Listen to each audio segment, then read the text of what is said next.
नमस्ते दोस्तों। आज का प्रसंग है पति की पेंशन।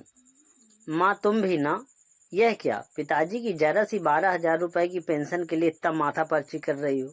अरे इससे ज्यादा तो हम तनख्वाहें हम कर्मचारी को दे देते हैं। मोहित अपने माँ के साथ स्टेट बैंक की लंबी कतार में लगने की बजाय माँ को घर वापस ले जाने के लिए आग्रह करने लगा। वैसे मोहित ने सच ही कहा था, करोड़ों का बिजनेस था उनका। लाखों रुपए तो साल भर में यूं ही तनख्वाह और भत्ते के नाम पर कर्मचारियों पर निकल जाते हैं। फिर मात्र 12,000 रुपए की प्रतिमाह पेंशन पाने के लिए स्टेट बैंक की लंबी कतार में खड़े होकर पेंशन की औपचारिकता पूर्ण करने के लिए इतना समय व्यर्थ करने का क्या औचित्य।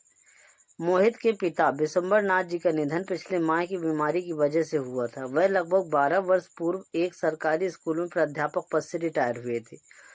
तब से उनके नाम पेंशन आया करती थी। विशंबर नाथ जी मृत्यु के उपरांत आधी पेंशन उनकी पत्नी सरला जी को मिलने का शासकीय योजना के अनुसार प्रावधान था, जिसके लिए सरला जी आज स्टेट बैंक में अपने बेटे मोहित के साथ जाकर पेंशन की औपचारिकता पूर्ण करने आई हुई थी। उस दिन मोहित के बेटे कुशाग्र का 8वां जन्मदिन था। उसने अपनी दादी से साइकिल की फरमाइश की थी। सरला के खुद के बैंक अकाउंट में पैसे नाम मात्र के ही बचे थे। उनकी पेंशन अभी शुरू नहीं हुई थी, इसलिए उन्होंने मोहित से 10,000 रुपए मांगे। मोहित अपने ऑफिस जाने की तैयारी में व्यस्त था। उसने अचानक माँ के द्वारा 10,000 रुपए की मांग पर थोड़ा अचरज से देखा, फिर अपनी पत्नी श्रेया को माँ को 10,000 रुपए देने का कहकर चला गया। श्रेया ने 1-2 बार मांगने पर अपनी सास को 10,000 रुपए देते हुए कहा, पता नहीं आजकल बहुत मंदी चल रही है, थोड़ा हाथ संभाल कर खर्च करिएगा। हालांकि शाम को जब सरला ने उस पैसे से कुशाग्र की साइकिल खरीदी तो घर का माहौल पूर्ववत हंसी मजाक का हो गया। अगले हफ्ते मोहित की बड़ी बहन जो 2 दिन के लिए मायके आई थी, जब तक विशंबर नाथ जी जीवित थे सरला को कभी पैसे के लिए किसी से पूछना नहीं पड़ता था। वह खुद ही अपनी पेंशन से एक रकम निकाल कर सरला को दे देते थे। मगर आज बेटी की विदाई के लिए सरला को बहू से पैसे मांगते समय उसके शब्द पता नहीं आजकल मंदी चल रही है याद आ गए और बहुत दुखी मन से बेटी को बिना कुछ दिए ही विदा करने लगी। तब बहू ने खुद आकर सरला के हाथ में 2,000 रुपए पकड़ाकर कहा, बेटी को खाली हाथ विदा करेंगी क्या। सरला ने महसूस किया था कि बहू की बात में अपनापन कम उल्हाना ज्यादा है। ऐसा नहीं था कि सरला के जीवन में पैसे का अभाव था।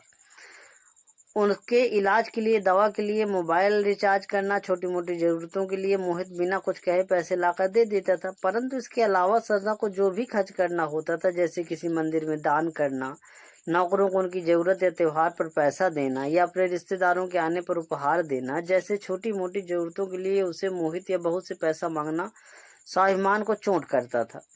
आज जैसे ही उनके मोबाइल पर पहली बार स्टेट बैंक का एसएमएस आया, सरला ने आश्चर्य से मैसेज खोलकर देखा तो पिछले 6 महीने की पेंशन 72,000 रुपए उनके अकाउंट में क्रेडिट होने का मैसेज था। वह सरला नजदीक के एटीएम से 10,000 रुपए निकाल कर जब सरला घर आ रही थी, तब उनके आत्मविश्वास और कदमों की चाल ही बता रही थी कि पेंशन को सम्मान निधि क्यों कहते हैं। अपने करोड़पति बेटे की करोड़ों की दौलत से ज्यादा वजन सरला को अपने पति की पेंशन से मिले 12,000 रुपयों में लग रहा था। जय श्री राधे। अगर कहानी पसंद आए प्लीज लाइक एवं सब्सक्राइब जरूर करिए। मिलते हैं एक नए प्रसंग के